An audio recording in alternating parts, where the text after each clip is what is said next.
At dahil tuta lang daw ng China si Digong, kaya pinagsisihan niya nga raw.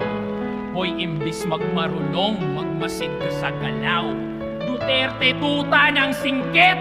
O sige na, edi wow, basta pag binomba kayo ng inject, huwag kayong lilipat ang Davao.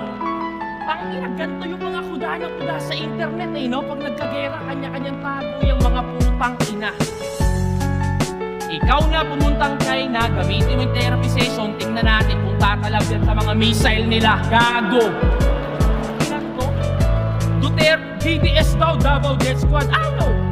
Di kita masasagot sa ganong paksa na yung krimen sa ganong paraan napupuksa. Pero kung totoo man, ba't ako magre-reklamo sa ganong banda? Parang kinukompliment mo lang na DDS ang dahilan, but safest city kami sa buong bansa. Ang ina mo.